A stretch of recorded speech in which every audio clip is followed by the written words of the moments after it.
नमस्कार, मैं राणा यशवंत आपका स्वागत करता हूँ और मेरे साथ दीपक वोरा जी हैं और रोज़ की तरह हम दोनों आपके बीच हैं और आज का जो मुद्दा है, वो अमेरिका और ईरान के युद्ध से ही जुड़ा हुआ है और यह युद्ध एक ऐसी स्थिति पैदा कर रहा है, जिस स्थिति में ईरान आज की तारीख में मुस्लिम देशों के बीच में सबसे ताकतवर मुल्क की हैसियत हासिल कर चुका है, अभी तक। और अभी जो युद्ध की स्थिति है, वो ये कहती है कि डोनाल्ड ट्रंप जो अमेरिका के राष्ट्रपति हैं, वो फिर से एक नई धमकी दे चुके हैं कि हम ईरान पर हमला करेंगे, ईरान ने अगर हमारी बात नहीं मानी तो। और उनकी जो सैन्य अधिकारियों के साथ बैठक थी, उस बैठक को इसी हमले की तैयारी से जोड़कर देखा जा रहा है।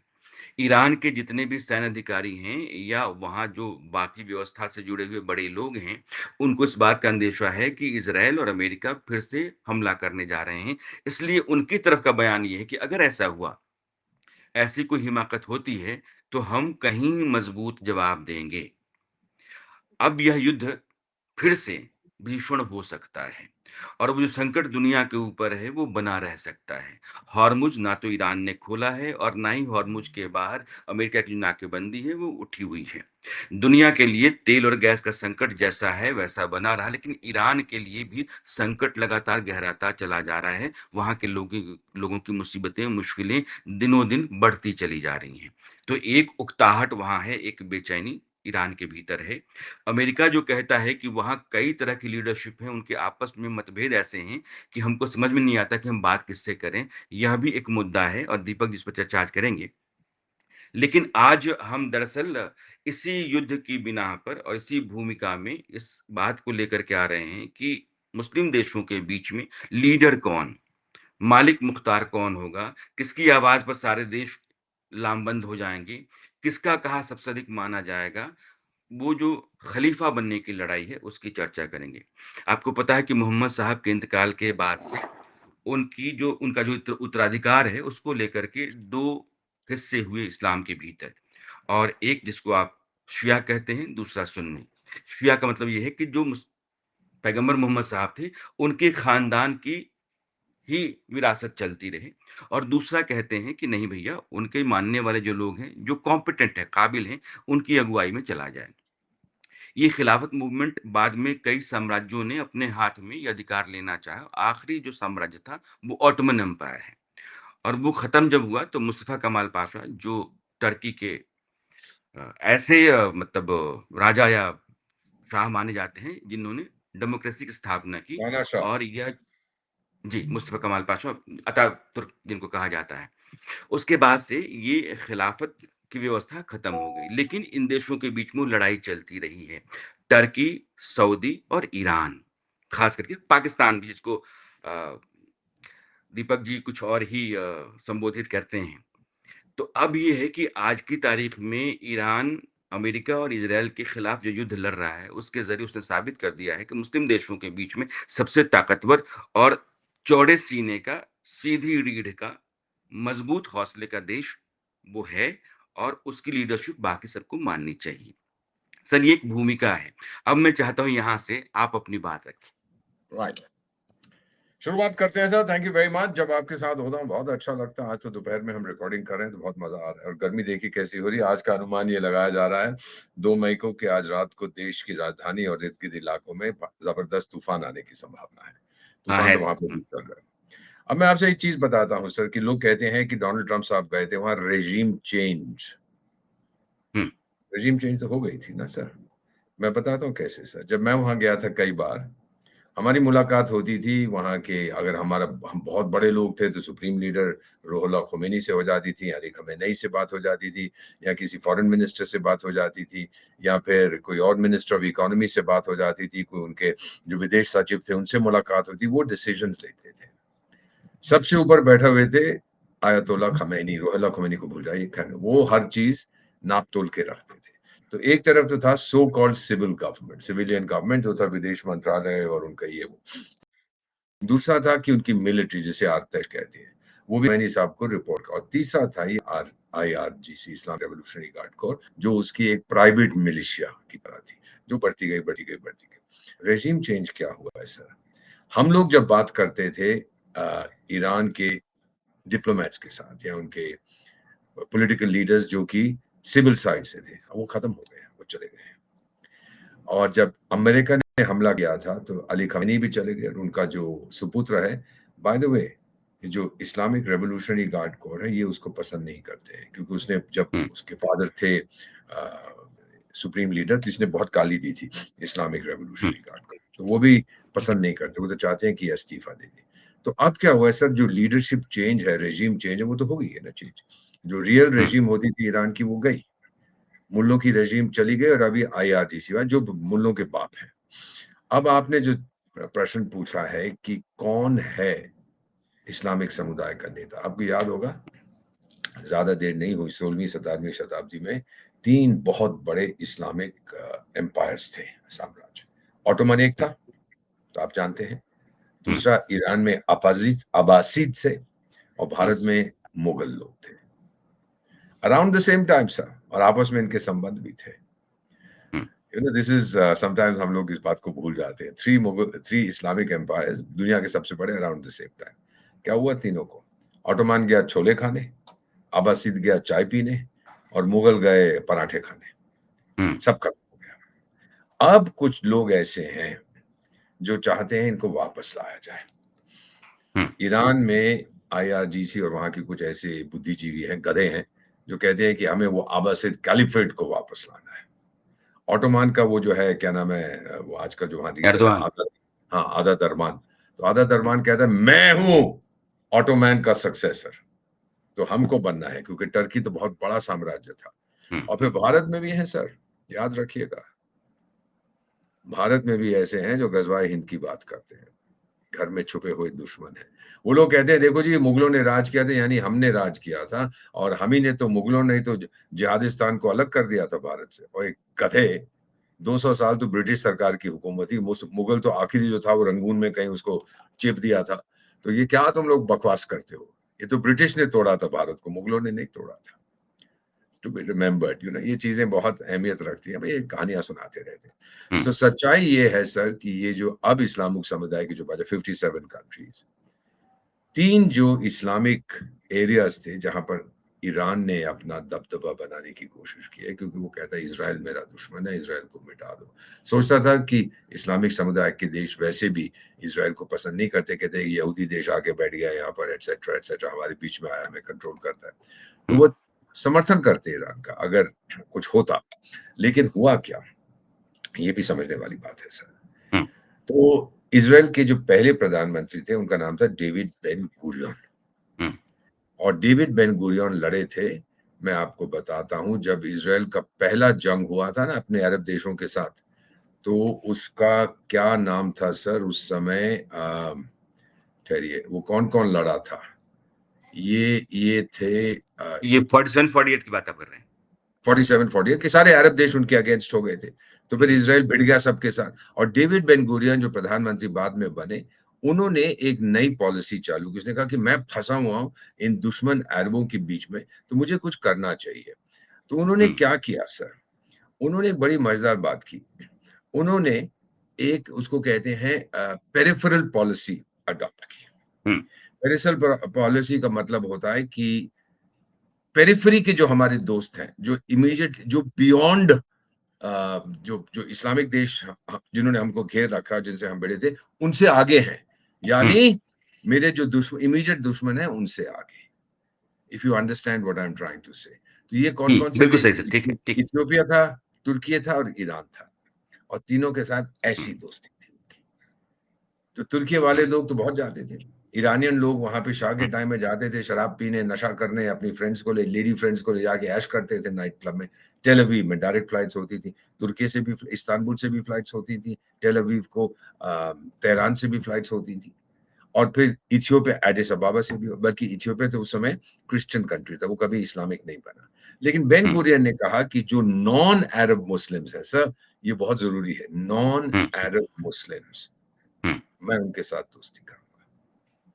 और ये हुँ, फिर दोस्ती की उसने ईरान के साथ और तुर्की के साथ। बाद में फिर इज़राइल तुर्की की रिलेशनशिप खराब हुई, कभी उसने मारा, कभी उसने मारा, कभी उसके राजदूत को बुला दिया, कभी उसके राजदूत को बुलाया। कुछ साल पहले एक फ्लोटिला निकला था, काफ़ी सारे पानी के जहाज निकले थे तुर्की से कि हम ले जा रहे हैं रिलीफ सप्लाईज़ गाज़ा के लिए, बकवास करते हैं, पता नहीं क्या-क्या हथियार ले जा रहे थे। इज़राइल के लोग सिपाही उसमें चढ़ के डुबो दिया, उसको कई दर्जन मार दिए थे वहाँ पे लोग। तो फिर तुर्की बोला मैं संबंध तोड़ रहा हूँ। फिर थोड़ी देर के बाद बोला यार चलो कोई बात नहीं, अब फिर जो जोड़ लेता हूँ। सो ये कहानी है इस एरिया की।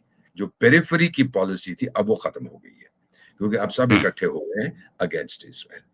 अब सवाल ये उठता है कि शहंशाह कौन है? टर्की कहता है हुँ, मैं नेटो का सदस्य हूँ, मेरे पास बहुत बड़ी फ़ौज है, हुँ, अमेरिका की बेसेस भी है, उनके न्यूक्लियर हथियार मेरे पास है, तो मैं तो शहंशाह, मैं तो ऑटोमान हूँ और मैं नया ऑटोमान बनाऊँगा, फिर वो इस्लामिक बन गया। दूसरी तरफ बैठा हुआ है मिस्र, कहता है तू छोले खा हुँ, जाके, मेरे पास सबसे बड़ी फ़ौज है और मैं तो बहुत शक्तिशाली हूँ, तू जानता है कि मेरे संबंध कैसे हैं। हालाँकि दोनों की आर्थिक व्यवस्था बड़ी खराब है। और फिर बचता है ईरान, क्या बकवास कर हुँ, रहे हो तुम लोग? मैं ईरान अब्बासिद का सक्सेसर, खलीफत हमारी तो 2500 साल की वो जो शाह था कहता था 2500 साल पुरानी हमारी हुकूमत रही है और डरायस द ग्रेट के टाइम से फिर उसने अपना सेलिब्रेट भी किया था परसिपोलिस एक जगह कई करोड़, कई अरब डॉलर खर्च कर दिए थे बेवकूफ़ी में। वो दिखाने के हुँ, लिए मैं शहंशाह! तो ये बेवकूफ़ लोग हैं, छोटी-छोटी बातें इनके लिए बहुत इम्पोर्टेंट हो। तेल का पैसा था, कोई फ़र्क नहीं पड़ता। हुँ, हुँ, हुँ, सर, अगर आप इस चीज़ को नाप-तोल के देखें तो कोई नहीं है और ईरान की सबसे बड़ी गलती है इज़राइल को बर्बाद करने की कोशिश में, पहले तो उसने गाज़ा पट्टी को बर्बाद कर दिया जो इस्लामिक था, हुँ, हमास को बना के। फिर उसने लेबनान को बर्बाद कर दिया हिज़्बुल्लाह को भेजकर, फिर उसने यमन को बर्बाद कर दिया हूथियों को भेजकर। तो उसकी पॉलिसी बिल्कुल गलत रही है। इस्लामिक समुदाय को मजबूत करने की बजाय उसको कमज़ोर कर रहा है। Hmm, this is the big paradox जिसे कहते हैं अंग्रेजी में कि चाहते तो थे कि इस्लामिक समुदाय बहुत तगड़ा हो जाए पर आप ही तो उसको तोड़ रहे हो और आपस में अ, आपका समझौता नहीं होता, आपस में आपकी दोस्ती नहीं है। अब बताइए क्या होगा? तो ये मैं आपसे कहना चाहता था सर कि अगर आप इस बात का ध्यान रखें कि जैसे अ, इसने डेविड बेन गुरियन ने भी कोशिश की थी कि हुँ, भई नॉन अरब्स और नॉन मुस्लिम्स जो है उनके साथ जो और फिर सर एक मज़ेदार चीज़ बताऊँ? जी, इसने सिर्फ देशों के साथ दोस्ती नहीं की थी। डेविड बेन गुरियन ने कहाँ का इज़राइल पहुँच गया था, वो ड्रूज़ एक कम्युनिटी है वहाँ पर लेबनान में, उनके साथ दोस्ती की, कुर्दी लोगों के साथ की, बलोच के साथ की, बर्बर लोगों की जो नॉर्थ अफ्रीका में थे, अल्जीरिया उनसे की, मिडल ईस्टर्न क्रिश्चियन से की और साउथ सूडान जब मैं दक्षिण सूडान में आपका राजदूत होता था, वहाँ के लोग जी, हमसे अक्सर ये कहते थे कि आपको याद है ना कि इज़राइल ने हमारी कितनी मदद की थी जब दक्षिण सूडान अपनी आज़ादी के लिए लड़ रहा था। तो ये जो हुँ, माइनॉरिटी ग्रुप्स थे इज़राइल ने इनको भी सपोर्ट किया। क्यों? क्योंकि उनसे कहा कि भई देखो ये अरब लोग आपको ठोक रहे हैं, मैं आपको ज़रूर बचाने की कोशिश करूँगा। तो सर ये था उसका मेन इंटेंशन और फिर जब 1979 में इस्लामिक रेवोल्यूशन हुआ ईरान में, तो उसमें फिर ये जो पेरिफेरी की जो पॉलिसी थी, ये फिर ठप हो गई सर। हुँ, क्योंकि आप समझ रहे हैं क्योंकि फिर तो आ गया कि हम नहीं दोस्ती करेंगे एटसेट्रा इज़राइल से दुश्मनी हो गई। अब ये बड़ा कॉम्प्लेक्स जियोपॉलिटिक्स रहा है। आज अगर हम आते हैं, आप हुँ, 48 को भूल गए, आप आज हुँ, आइए। हुँ, बाय द वे इज़राइल की स्थापना 14 मई को हुई थी ना? जी, हाँ, 14 मई को मेरा जन्मदिन भी, आप मुबारक दे देना मेरे को अरे! आने वाला है 12 दिन में, 75 साल का हो जाऊँगा। तो मैं इसमें यही कहना चाहता था सर कि अब की जो स्थिति है, अब इज़राइल वहाँ पर चौकीदार बन के तो बैठा हुआ है और ये जितने अरब देश थे, हुँ, अरब मुस्लिम देश, इन्होंने ये समझ लिया कि भाई इज़राइल से लड़ने का कोई फ़ायदा है, हम किस लिए लड़ रहे हैं, वो छोड़ के जाएगा नहीं और अगर कुछ होगा तो मेरा नुकसान होगा। वो अरब मुस्लिम देश कहते हैं, हमारा नुकसान होगा। क्या मिल गया 67 में उसने हमें ठोका, 73 में कुछ देर तक हम हावी हुए, उसके बाद में फिर उसने हमें ठोक दिया। कोई फ़ायदा नहीं है, मिलिटैरिली हम उसको नहीं हरा सकते, तो यार दोस्ती कर लो टाइगर उसके साथ। हुँ। अब ये सर एक नया सवाल फिर आता है एक सवाल आता है। जी, अभी जी, दीपक जी। जी जो कह रहे हैं, तो ये अभी दीपक जी आप समझ गए हैं कि आज की हकीकत ये है, ईरान को जी, छोड़ दीजिए, बाकी सब इज़राइल को कहते हैं माय डार्लिंग, माय स्वीटहार्ट। अब आगे हुँ, बोलिए आप। आते हैं। दीपक जी कह रहे हैं कि ईरान चूँकि इस्लामी देशों के भीतर घुस कर के इस्लाम के खिलाफ ही काम करता रहा है, चाहे वो आप हिज़्बुल्लाह को ले लें, हमास को ले लें, हूती को ले लें, इसने मुसलमानों का ही बेड़ा गर्क किया है ईरान में बैठ कर के और इसलिए सिर्फ़ इस बिना पर कि उसके यहाँ इस्लामिक क्रांति हुई थी, उसके यहाँ आयतुल्लाह हैं और आज की तारीख में अमेरिका से लड़ कर के बराबरी पर खड़ा है, उसके हाथ में कमान दे दी जाए इस्लामी देशों की, ये ठीक नहीं है और ये संभव भी नहीं है, दीपक ये कह रहे हैं। 2 देश और बचते हैं, एक सऊदी अरब है जो कहता है कि मेरे यहाँ मक्का है, मेरे यहाँ मदीना है, पारंपरिक रूप से इस्लाम का गढ़ और धर्मस्थल हम ही हैं। और टर्की है जो कहता है कि जो सबसे बड़ा एम्पायर था, ऑटोमन एम्पायर मेरा जिसकी और हाँ। जिहादिस्तान भी तो है, कहता है मेरे पास वो पटाखा भी है। क्या बोलते हैं उसको, परमाणु पटाखा। तो वो कहता है ऑटोमन एम्पायर आप देखेंगे तो जो ईस्ट पूरा साउथ यूरोप तक यूरोप पहुँच गया था ना सर। ईस्ट साउथ यूरोप है, नॉर्थ अफ्रीका है, पूरे अरबियन कंट्रीज़ हैं, इतना बहुत बड़ा साम्राज्य था और उसकी राजधानी इस्तांबुल थी, जो टर्की में आज की तारीख में है। और टर्की कहता है कि हम कल्चरली और पॉलिटिकली उसी लीनिएज को हम कैरी कर रहे हैं, इसलिए हम उसके बड़े हकदार हैं। अब पाकिस्तान, जो अभी दीपक जी ने कहा कि वो कहता है कि सबसे ताकतवर हम हैं, मेरे पास परमाणु बम इकलौता देश है मुस्लिम देश 57 देशों में जिसके पास परमाणु बम है, तो हमारी भी परमाणु से है। पटाखा। हाँ, तो हमारा भी दावा है। मैं सर अब आता हूँ सऊदी अरब पे, चूँकि आपने कह दिया कि चूँकि अ, ईरान को छोड़ कर के बाकी जितने देश हैं, वो इज़राइल के दोस्त हैं, कमोबेश। मतलब ये सऊदी अरेबिया भी सऊदी करने अरब, वाला था यूएई समझौता सऊदी जब अरब, ये यूएई हमास ने वगैरह। अटैक किया। जी हाँ। सर सऊदी के साथ दिक्कत ये है कि उसके पास अपनी फ़ोर्स नहीं है। आप भी कई बार बोल चुके हैं कि एयर फ़ोर्स उसकी नहीं पाकिस्तान देता है, नेवी उसकी नहीं पाकिस्तान देता है। सिर्फ़ पैसे से उसके पहले और एयरफ़ोर्स की चीफ 3 या 4 तो पाकिस्तानी थे। सारे तो एग्ज़ैक्टली। उन्होंने बनाया है। तो सिर्फ़ पैसा हो जाने से और बहुत माल बिठा बना लेने से इस्लामी देश आपको लीडर मान लेंगे, ये आपको लगता है? या इस युद्ध में उसका नुकसान ज़्यादा है, उसका भी है अमेरिका के साथ खड़ा होने से और ईरान के मुकाबले में रहने से? अब सर ये अब एक प्रश्न उठता है कि ये जो बनाया है इन्होंने इसको क्या कहते हैं सर, जो एग्रीमेंट किया है इ सऊदी अरेबिया और पाकिस्तान ने जिहादिस्तान में, सऊदी अरेबिया मान गया है हुँ, कि मैं कमज़ोर हूँ मिलिटरीली। यूएई उससे ज़्यादा शक्तिशाली है। वो तो बड़े एडवेंचरस हैं उसके फ़ौरन। मैं जानता हूँ, मैं तो रहा हूँ उन लोगों के साथ। Hmm, they are brave.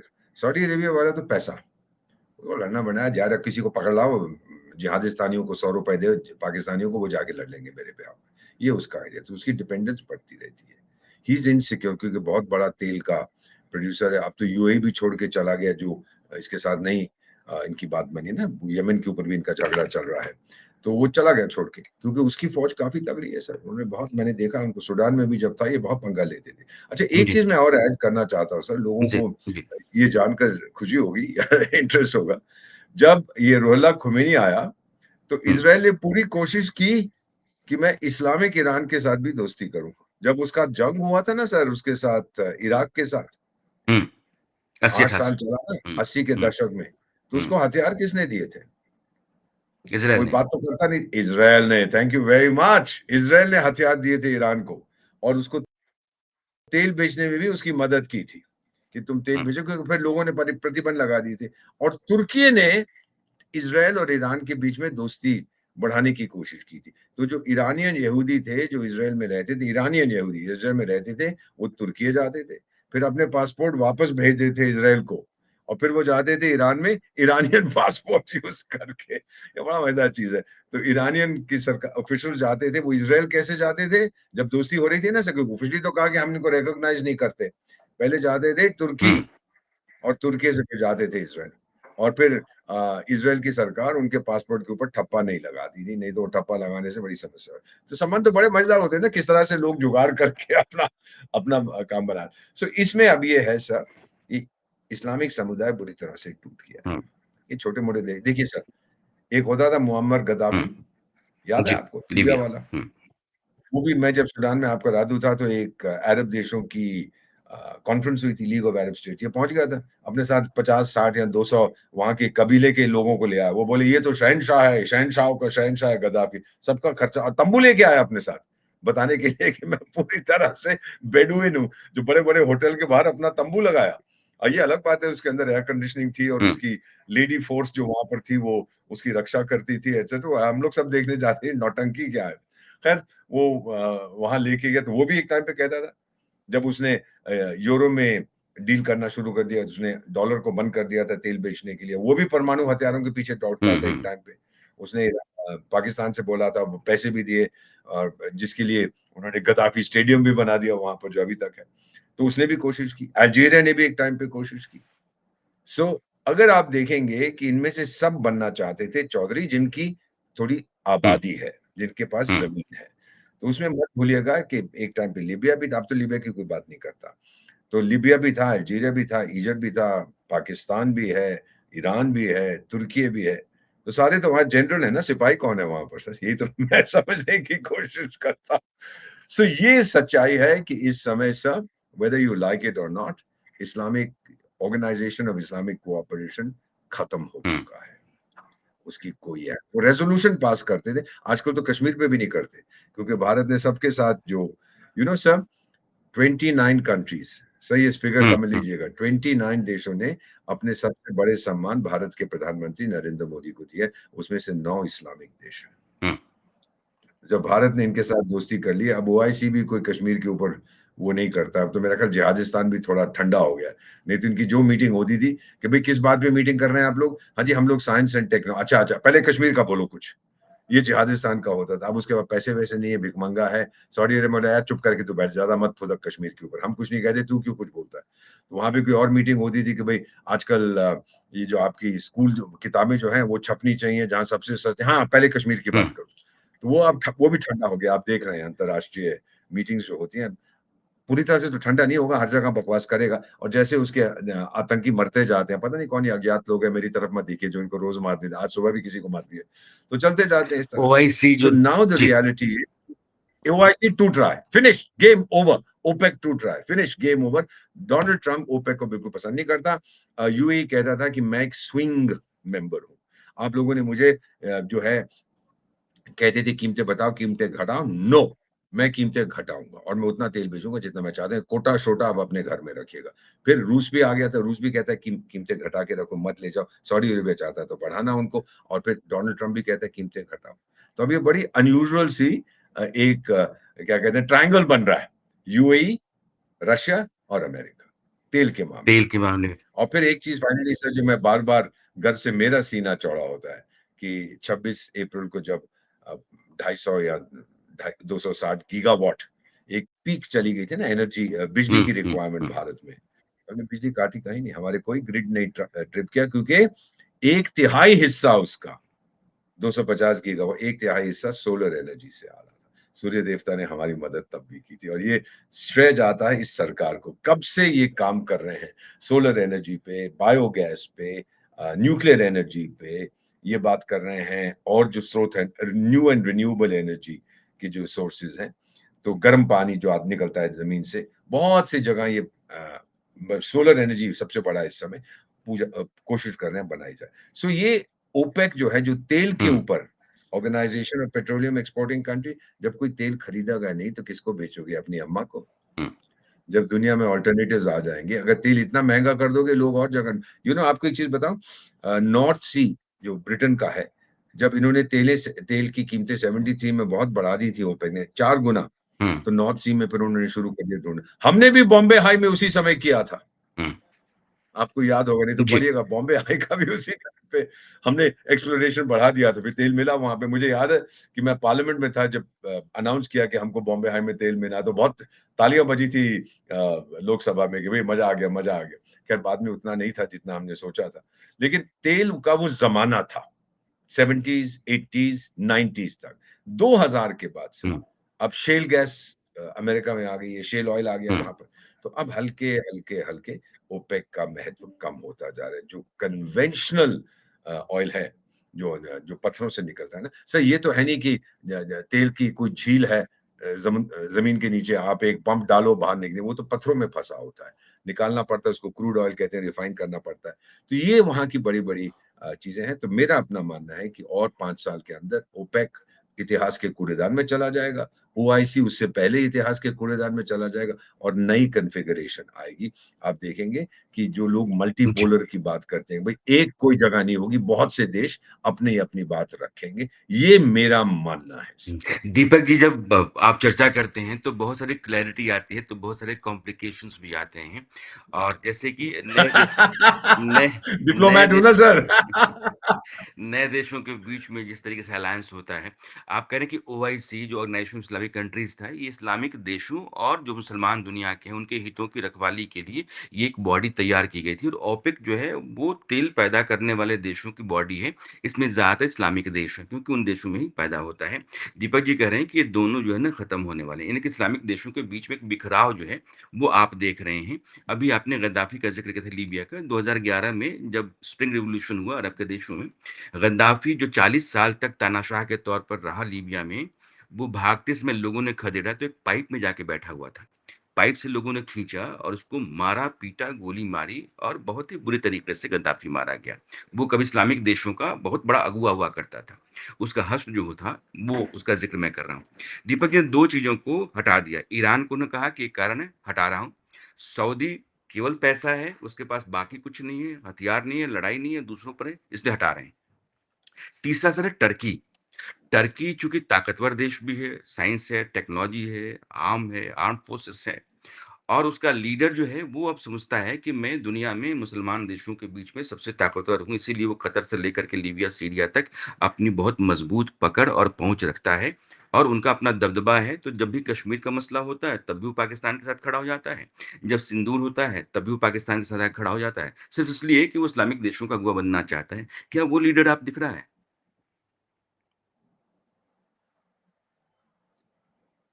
कौन लिख रहा है मुझको? किसके बारे में टर्की आप कह सर। रहे हैं? टर्की के जी। बारे में? उसकी आर्थिक व्यवस्था पता है ना? हुँ, जब उसने कुर्दियों पर हमला किया था, ट्रम्प 1 में, कुर्दियों ने बताया था वो क्या नाम था, अबू बकर अल-बगदादी कहाँ छुपा हुआ था। अमेरिकन लोगों को बता दिया था, वो घुस गए उस गुफ़ा में जहाँ छुपा हुआ था, अपने बच्चों को सामने ले आया कि मत मारो मुझे। जब उन्होंने एक गोली मारी तो उसने अपने आप को भी उड़ा दिया, बच्चे भी उसके मारे गए थे, कई सारे थे उसके 25-30 बच्चे थे, बेवकूफ़ आदमी था। तो तुर्की ने उस समय कहा यार ये मौका है, अब अमेरिकी जो है नॉर्दर्न सीरिया से वापस जा रहे हैं, उत्तरी सीरिया से, हुँ, 700-800 थे स्पेशल फोर्सेस। अब मैं कुर्दियों को ठोकूँगा, ये मेरे जानी दुश्मन है। तो कुर्दी दौड़े गए ट्रम्प के पास, यार ये क्या कर रहे हो तुम? तो फिर उसमें ट्वीट किया कि तुर्की को कहा देख भाई यार आधा दरबान, अगर तूने कुर्दियों को कुछ किया, मैं तेरी आर्थिक व्यवस्था भंग कर दूँगा, पहले भी मैंने किया। हुँ, ये ट्रम्प 1 का टाइम। तो फिर आधा दरबान भागा गया, चाचा जी माफ़ कर दो, गलती हो गई, मैं आपके जूते पॉलिश करूँगा बाहर बैठ के, आप फैसला करो क्या करना है। तो ये सवाल नहीं पैदा होता, hmm, not a chance in hell, क्योंकि ग्रीस भी तो बैठा हुआ है जहाँ हम गए हैं साहब। हमारी हुँ, दोस्ती बड़ी तगड़ी है उनके साथ, तुर्की की नहीं है। फिर वो हुँ, नॉर्दर्न साइप्रस का सारा चक्कर चल रहा है, ये किसी की स्लेट जो है वो दूध से नहीं धुली हुई सर। अब एक चीज़ मैं एक कहावत आपको बता देता हूँ सर, इसको आप कि जो लोग देख रहे हैं, भाई आप इसको यूज़ करिए पर कहिएगा कि ये मैंने कहा था। जी, किसी के पास बोल्ड अगर आप कोई बोल्ड इनिशिएटिव लेते हैं ना, हुँ, जैसे वो पेरिफेरी की पॉलिसी का लिया था या भारत ने इस्लामिक देशों के साथ लिया है। अगर आप बोल्ड नया इनिशिएटिव लेते हैं, तो वो सीधी लाइन में नहीं जाता सर, वो कर्वी लाइन में जाता है। हुँ, हुँ, हुँ, सीधा नहीं आप चल सकते। आप इधर से होके जाएँगे, फिर उधर से जाएँगे, फिर ऊपर से जाएँगे, इधर से जाएँगे। तो देख लीजिए शातिर खिलाड़ी जो हमारे प्राइम मिनिस्टर हैं, चुने हुए मुस्लिम कंट्रीज़ को न्यूट्रलाइज़ कर दिया है, दोस्त बना हुँ, लिए, पुरस्कार उनसे लिए, उनकी मदद की है हमने। हमने उनको ट्रेनिंग दी, बहुत कुछ किया। उन देशों से पूँजी निवेश आया। आप जानते हो कश्मीर में भी यूएई की इन्वेस्टमेंट आ रही है। सो दीज़ आर इंडिकेटर्स कि कभी भी सीधा नहीं होगा सर, बोल्ड न्यू हुँ। इनिशिएटिव घूम फिर के आपको करना पड़ता है। तो ये चीज़ें अब हम देख रहे हैं दुनिया में। मेरा मानना है कि तुर्की का चांस नहीं है, इस्लामिक समुदाय टूट जाएगा, बिकॉज़ सर रिलिजन एक का मेरा ग्रो सवाल आपसे, क्योंकि जी, आपने रिलिजन पहले की भी ज़िक्र अहमियत अब किया कम है। हो रही है। जी, बोलिए आपने पहले भी ज़िक्र किया है कि दुनिया का सबसे बड़ा देश आबादी के लिहाज़ से इंडोनेशिया है, उसके बाद हिंदुस्तान है। जब और मुस्लिम इंडोनेशिया की देशों कोई के बात ही नहीं करता। उसने यही भी मेरा सोचा सवाल यही सर, था एक टाइम पे, मेरा सवाल यही जब आपसे कि मैं मिनिस्ट्री में इंडोनेशिया था, और उनकी फाइल हिंदुस्तान। मेरे पास आती थी, वो भी परमाणु हथियार के पीछे दौड़ रहा था। हुँ, तो इंडोनेशिया 25 करोड़ की आबादी, 26 करोड़ की आबादी, हिंदुस्तान 24-25 करोड़ की आबादी है ये भी। इन दोनों देशों की पूछ बिल्कुल नहीं है, कारण क्या है सर? इन दोनों के साथ जब इस्लामिक आपने क्या कंट्रीज़ बोला? के बीच में जब इस्लामिक कंट्रीज़ के बीच में इम्पोर्टेंस का मामला आता है, तो ना तो इंडोनेशिया हिंदुस्तान वहाँ चाहता रहता नहीं है है। ना सर, इंडोनेशिया हाँ, चाहता नहीं है। इंडोनेशिया में कट्टर इस्लाम थोड़ी कुछ हद तक उठा था, लेकिन फिर उसको मार दिया क्योंकि उसको बहुत तकलीफ हुई है। कम्युनिज़्म और कट्टर इस्लाम ने उसको बहुत तंग किया है। जहाँ तक भारत हुँ, का सवाल है सर, जो उसका पहला प्रेज़िडेंट था ना सुकार्नो, अ, भारत ने बहुत मदद हुँ, की थी जब उसको आज़ादी मिली थी डच से इंडोनेशिया की। बिजू पटनायक साहब जहाज़ भी लेके गए थे लाज से एटसेट्रा, एटसेट्रा बहुत सारी चीज़ें। कुछ इंडोनेशियन जो सीनियर हैं याद रखते हैं और उनकी भाषा के ऊपर भी सर, बाली में तो आप जानते हैं कि कितना बड़ा हिंदू समुदाय है वहाँ पर, हिंदू आइलैंड है वो और उसकी जो जी, प्रेज़िडेंट की बेटी थी जो बाद में खुद राष्ट्रपति, उसका नाम भी सुकार्नो पुत्री था। तो उनकी भाषा में तो बहुत हुँ, कुछ है। हम तो प्रधानमंत्री कहते हैं, वो प्रधाना मंत्री कहते हैं। सो हेवी हुँ, इन्फ्लुएंस हुँ, भारत का हुँ, वहाँ पर है। तो वो कभी चाहते नहीं है क्योंकि वो अपनी इकोनॉमी को डेवलप करना चाहते हैं। बाकी इस्लामिक देश सारा मिडल ईस्ट बहुत दूर है उनसे। वो वहाँ फुदकना नहीं चाहते। अगर उसको जाना पड़ा, पहले भी ईस्ट तिमोर उससे अलग हो गया था। तो वो और नहीं चाहता कि अब मेरे को और टेरिटरी खोनी पड़े, सो ही इज़ क्वाइट अपना काम कर रहा है वो। हाँ, आते हैं कभी-कभी ये जिहादी वहाँ पे फुदकते हैं तो उनको ठोक देता है। दूसरी तरफ जो आपने एक ये इंडोनेशिया की बात भारत के जब ओआई ये इस्लामिक ऑर्गेनाइजेशन इस्लामिक कोऑपरेशन बना था, मैं आपको एक चीज़ बताऊँ? भारत को निमंत्रण दिया गया था। ये शायद मोरक्को में हुआ था, रबात में। तो हुँ, हमारे उस समय जो वहाँ पर राष्ट्रपति जो राजदूत थे, क्षमा कीजिएगा, एम्बेसडर गुरबचन सिंह, उन्होंने हुँ, किताब में अपनी आर्टिकल भी उसपे लिखा था, जो मैंने पढ़ा, मुझे भेजा था उन्होंने। उस समय मलेशिया का टुनको अब्दुल रहमान होता था, जब इसकी ये बना था ओआईसी की मीटिंग हुई थी। वो हुँ, जेरूसलम में किसी बेवकूफ ने हमला कर दिया था अल-अक्सा मॉस्क वगैरह पे। तो अगर हुँ, आप गूगल करेंगे आपको पता लगेगा। तो हमें भी बुलाया गया था। जब हम पहुँचे तो उस समय जिहादिस्तान का वो लीडर होता था, बहुत शराब पीता था, जिसने खो दिया था बांग्लादेश को भी सर। ये मैं बात कर रहा हूँ लेट 60s की 67, 60 क्या नाम था उसका? याह्या खान। याह्या खान। हाँ, तो वो वहाँ हुँ, पहुँच गया था। अरे, उसके जहाज़ में काफ़ी सारी छोकरियाँ भी थी उसके साथ। तो उसने जाके हुँ, वहाँ पर बोला कि देखो जी अगर भारत आएगा तो मैं नहीं आऊँगा। भारत को क्यों बुलाया? तो हमने उस समय हमने कहा कि भई हमको कोई रिवियर्ड इस्लामिक फिगर को भेजना है। तो अब फ़खरुद्दीन अली अहमद साहब हमारे मिनिस्टर होते थे, कहीं यूरोप में थे, उनको बोला आप जाइए, नेतृत्व करिए। पहुँच गए। हुँ, तो ये मोरक्को वालों ने फिर वो टुनको अब्दुल रहमान मलेशिया वाला और 1-2 और आए, हमसे कहने लगे कि सर आप मत आइए मीटिंग में क्योंकि जिहादिस्तान को तकलीफ हो रहा है। हमने कहा फिर बुलाया क्यों है? आप ही ने तो हुँ, बुलाया है। लेकिन फिर अल्टीमेटली हमने सोचा कि कोई फ़ायदा नहीं और फिर हमारे पास उस समय इतनी ताकत भी नहीं थी कि हम मुकाबला कर सकें इन सब का। फिर ऑयल पे हम डिपेंडेंट थे मिडल ईस्ट पे एटसेट्रा। तो उनके कहने पर फिर हम वहाँ से चले गए। यहाँ तक कि मोरक्को वालों ने जिस होटल रूम में हमारी डेलीगेशन थी, वहाँ का बिजली-पानी भी बंद कर दिया और कमीने लोग थे। हुँ, हो गया सो इतिहास है ये जो ओआईसी की फॉर्मेशन में। तो हम लोग उसके अंदर जा नहीं सके। अब फिर भी बात हुई कि भाई भारत को ऑब्जर्वर बुलाया जाए। वो जिहादिस्तान को बुखार चढ़ जाता है जब ये बात होती है। लेकिन अब जो मैं देख रहा हूँ सर क्योंकि अब ओआईसी का भी वो महत्व नहीं रहा है। हुँ, जिहादिस्तान भी अब ज़्यादा नहीं फुदकता है। वो तो एक टाइम था जब वो उसने एक पैरेलल ओआईसी बनाने की कोशिश की है। कौन-कौन था सर वो जिहादिस्तान, तुर्किस्तान और मलेशियास्तान। तीनों ने हुँ, कहा कि हम एक मीटिंग करेंगे और एक पैरेलल ओआईसी बनाएँगे क्योंकि ओआईसी कुछ नहीं कर रहा कश्मीर के लिए और मुसलमानों के लिए। तो सऊदी अरेबिया ने कहा तुम पैरेलल ओआईसी बना रहे हो? अरे झापड़ मारूँगा तुमको, पैसे तुम्हारे बंद। फिर सब नहीं, नहीं, नहीं हम नहीं बना रहे, हमने मीटिंग हुई थी पर कोई गया नहीं था वहाँ हुँ। पर। सो ये सर इनकी आपस सर, में बहुत होता है। एक अल्टीमेटली सव सर मैं बता देता हूँ, जी, सर ब्रिक्स बनाओ, चाहे यूएन बनाओ, चाहे नेटो बनाओ, हुँ, जिस देश का नेशनल इंटरेस्ट क्लैश करता है उसके कार्टेल के इंटरेस्ट से, ग्रुप के इंटरेस्ट से, हुँ, हमेशा आपका राष्ट्रीय इंटरेस्ट प्रिवेल करेगा। हुँ, हुँ, याद रखिए इसको, चाहे ब्रिक्स बने, चाहे इंडियन ओशन रिम एसोसिएशन बने, चाहे ये बने, चाहे वो बने, चाहे मर्कोसूर बने, जो चाहे नेटो बने, चाहे ईयू बने, जब आपको लगे कि जो यहाँ पे हो रहा है वो मेरे देश के राष्ट्रीय हित में नहीं है, आप बोलोगे जी आप छोले खाओ, मैं वही करूँगा जो मेरे देश के हित में है। गई अमृतसर आपकी जो ट्रीटीज़ है और एग्रीमेंट्स है, ये कई बार हुँ, मैंने खुद किया है सर। इससे हुँ। ज़्यादा कुछ नहीं बोलूँगा, नहीं तो मेरे ऊपर आरोप लगा देंगे ऑफिशियल सीक्रेट्स एक्ट का आप उल्लंघन कर रहे हैं। सर, एक बुनियादी सवाल है और वो वाली इस चीज़ चर्चा है, में नेशनल हुँ, इंटरेस्ट। हुँ। सर, मोहम्मद बिन सलमान ने वो जो विज़न 2030 कि 2030 तक अरब के दे ख़ास करके मतलब पहले तो उन्होंने सऊदी को ही के दायरे में रखा। बाद में उसको बाकी देशों ने फ़ॉलो करना शुरू किया कि हम सिर्फ़ तेल और गैस बेच-बेच करके कब तक चलेंगे, हमको अपने आप को डाइवर्सिफ़ाई करना चाहिए। तो फिर ट्रेड आया, टूरिज़्म आया, एआई और बाकी सारी चीज़ों के लिए जगह देने लगे, पॉलिसीज़ में उस तरह के बदलाव करने लगे। इस युद्ध ने एक्चुअली 2030 तक शायद सऊदी और यूएई की हैसियत बहुत बड़ी हो गई होती। इस युद्ध ने बहुत कुछ सर तोड़ दिया, बदल दिया है। इससे इन लोगों के इसीलिए तो सपनों को भी बहुत नुकसान हुआ है। दुश्मनी ईरान से बढ़ रही है ना, इसीलिए हुँ, तो। और हुँ, फिर ये भी हुँ, समझ लीजिए कि सऊदी अरेबिया, मोहम्मद बिन सलमान, वो जो मोहम्मद नायाद अल नायाद जो यूएई वाला है, उससे नफरत हुँ, क्यों करता? कितने सर, जब दुबई में पहली बार गया था, एक छोटा-सा मछली पकड़ने वाला गाँव होता था। अब देख लीजिए, क्या किया? इन्वेस्टमेंट लाया। हुँ, उसने एक्सपैट्रिएट्स को बुलाया, यहाँ तक कि मोहम्मद बिन सलमान जो बड़ी-बड़ी कंपनी है अंतर्राष्ट्रीय, जिनका हेडक्वार्टर दुबई में है, उनको कहते हैं, "दुबई-शुबाई को छोड़ो, मेरे पास आ जाओ, मैं हुँ, पैसे भी दूँगा तुम्हें।" तो आपस में दुश्मनी तो हो गई दोनों की। हुँ, और अब मोहम्मद बिन सलमान ने अपना विज़न 2030, औरतें गाड़ी चला सकती हैं, ये है, वो है, शुरू कर दिया है। क्योंकि उसने देखा दुबई ने तो बहुत पहले ही यूएई ने ये कर दिया था। हुँ, हुँ, वो हुँ, कहता ज़रूर था अल्लाह, अल्लाह, अल्लाह, पर करता वो था जो अमेरिका उसको कहता था। सो दे अंडरस्टूड। दुबई का जो शेख जायद था, जो फाउंडर वहाँ का कहा जाता है यूएई का, वो समझ गया था हुँ, कि भाई तेल कब तक चलेगा। और एक कहावत मुझे एक यूएई के मंत्री ने कहा था सर, बड़ी मजेदार चीज़ जी। है, आपको सुनाता हूँ। हुँ, हुँ, क्या हुँ, बोला था?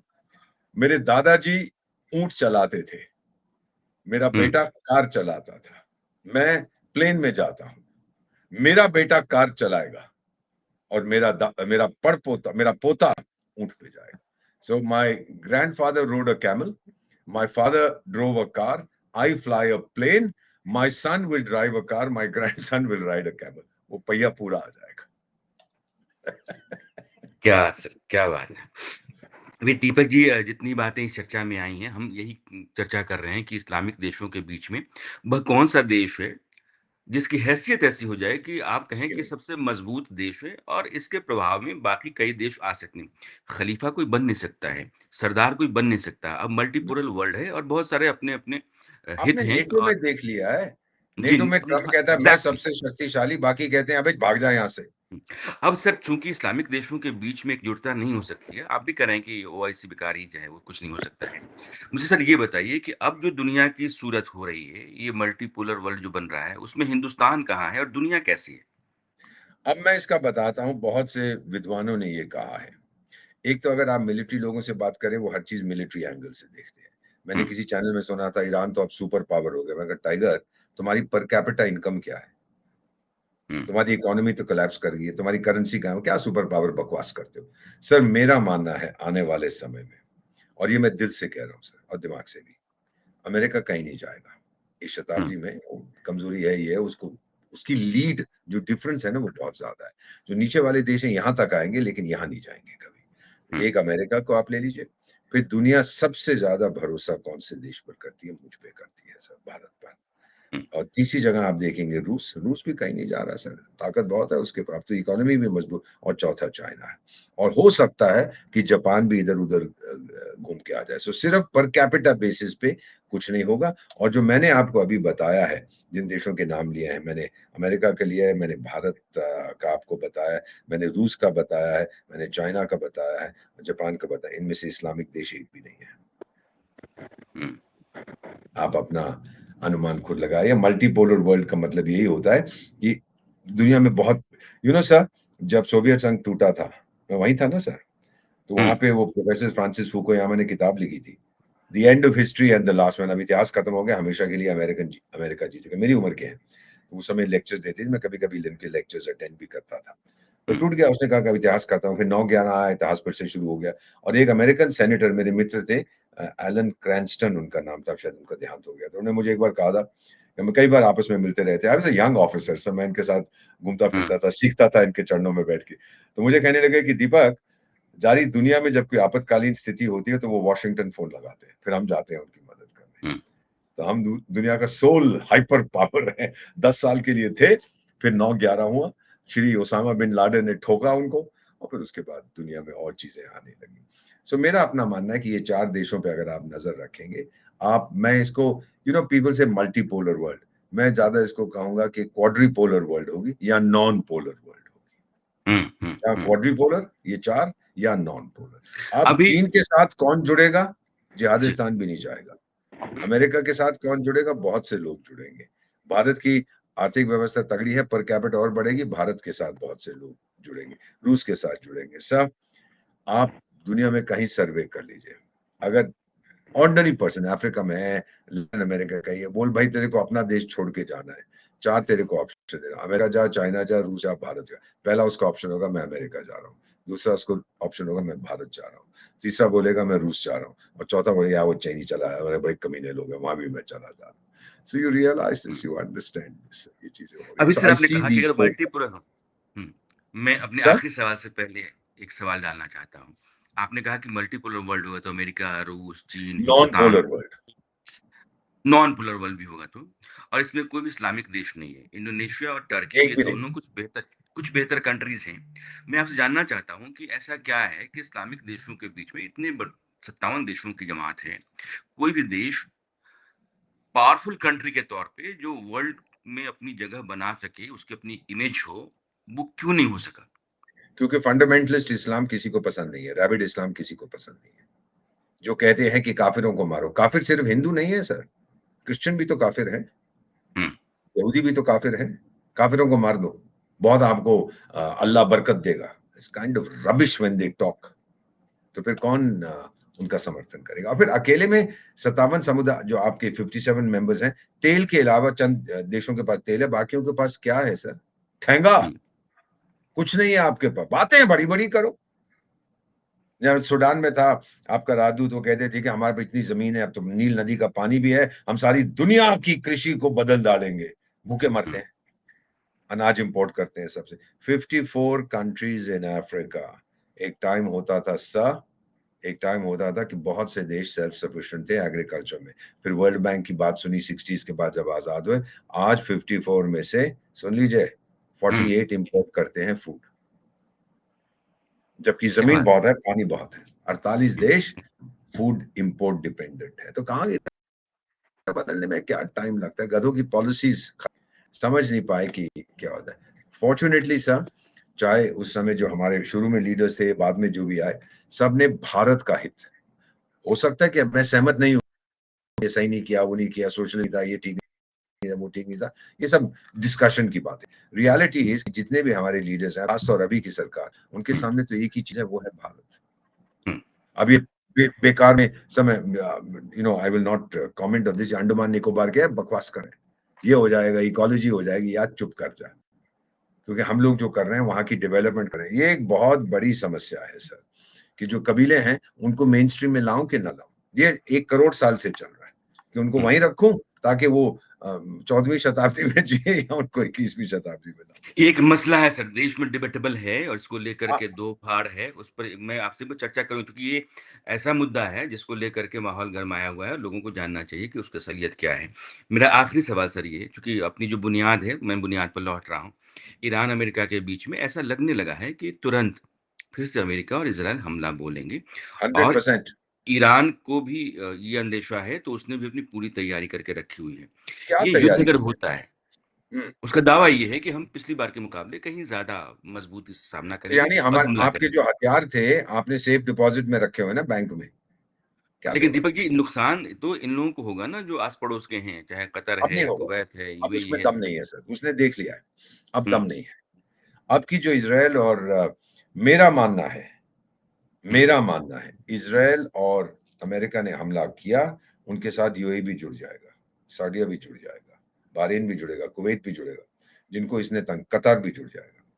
2-4 जहाज जो उनके पास हैं, 2-4 पायलट हैं, वो भेजेंगे, जाके ठोको। फिर ईरान को पता लगेगा कि सबको नाराज करने का परिणाम क्या है। डोनाल्ड ट्रंप अभी तक रुका हुआ है। वो इन सभी, मेरा मानना है कि ये जो अरब देश हैं, जो ईरान के हुँ। दुश्मन हैं, उन सबको कह रहे हैं भाई इकट्ठे चल के इसको खत्म करें, ताकि अगले 100 साल के लिए ये उठ ना सके, नहीं तो ये आपको बहुत तंग करेगा। आपको अभी इसराइल से बात नहीं। इज़राइल ने अपना एयर डिफेंस सिस्टम यूएई को दिया है कि आप देखिए, हिफ़ाज़त के लिए आयरन जो ज़रूरी है। आयरन जी, डोम और एक आयरन बीम दोनों दिए हैं। दोनों दिए हैं, दोनों हाँ, दिए हैं। तो उन देशों के बीच में भरोसा पैदा करने की कोशिश है कि अमेरिका, इज़राइल दोनों हैं, तो आपकी सुरक्षा की गारंटी हम ले रहे हैं। जो अमेरिका हो गया नहीं भूलिए जाएगा नहीं। जब तक तेल है मिडिल ईस्ट में, अमेरिका जी। नहीं जाएगा। 10 साल में तेल खत्म हो गया, अमेरिका बोलेगा अच्छा जी, चाचा जी, अलविदा, मैं जा रहा हूँ। अभी स्टेटस यही है और दीपक के साथ मेरी चर्चा यहीं तक है। कल हम दोनों मिलेंगे तो कोई नया मुद्दा होगा और हमें उम्मीद है कि इस चर्चा के लिए आप जितनी बेताबी से, बेसब्री से इंतज़ार करते हैं, जितने सवाल आप भेजते हैं, बड़ी तादाद में आप देखते भी हैं और ये तादाद बढ़ती रहनी चाहिए, आपके सवाल बढ़ते रहने चाहिए, आपकी दिलचस्पी बढ़ती रहनी चाहिए और मुद्दे जिन पर आप चाहते हैं चर्चा हो, दीपक जी उस पर जवाब दें, वो भी आप डाला कीजिए मैं और मैं फिलहाल इतना हम दोनों कहूँगा सर, मैं सर जियोपॉलिटिकल एक्सपर्ट नहीं हूँ, मैं एक ऑब्जर्व एनालिस्ट हूँ। मैं देखता हूँ और समझने की कोशिश करता हूँ। 75 साल की उम्र में बहुत कुछ देखा है, बहुत आपकी दुनिया समझ देखी पे सर लोगों को बहुत भरोसा है, है। क्योंकि थैंक इतनी बड़ी तादाद में लोग देखते हैं सर। कि क्या हो थैंक रहा यू है, सर, क्या थैंक नहीं यू हो वेरी रहा। मुझे अभी तक याद है कि सूडान के सर, जाते-जाते बता देता हूँ कि सूडान 2 हिस्से हुँ। में टूट गया था 2011 में। तो जब मैं गुड बाय करने गया राष्ट्रपति से, वहाँ के उन्होंने मुझे सूडान का सबसे बड़ा सम्मान न उनका जो उनका भारत रत्न है, इक्विवेलेंट मुझे दिया। हुँ, मैं तो खैर एक्सेप्ट नहीं कर सकता था क्योंकि हम लोग नहीं करते। तो फिर उन्होंने मुझसे कहा कि आपके दक्षिण सूडान में इतने लोग हैं, वो क्यों लड़ रहे हैं मेरे साथ? तो मैंने कहा हुँ, राष्ट्रपति मैं एक ही चीज़ आपको कहना चाहता हूँ और जो मैं आपको कहना चाहता हूँ वो ये है, अगर मैं आपकी जगह होता तो मैं देश हुँ, की राजधानी दक्षिण में ले जाता। खार्तूम में नहीं रखता, जुबा जो साउथ से बिल्कुल, बिल्कुल एक एक एक गाँव था, मैं वहाँ ले जाता और अ, जितना बजट हमारा है 90% उत्तर सूडान में जाता है, 10 वहाँ। मैं उल्टा करता, 90 वहाँ भेजता, 10 ताकि हुँ, वहाँ के लोगों को लगे कि भई यहाँ की सरकार हमारा समर्थन कर रही है।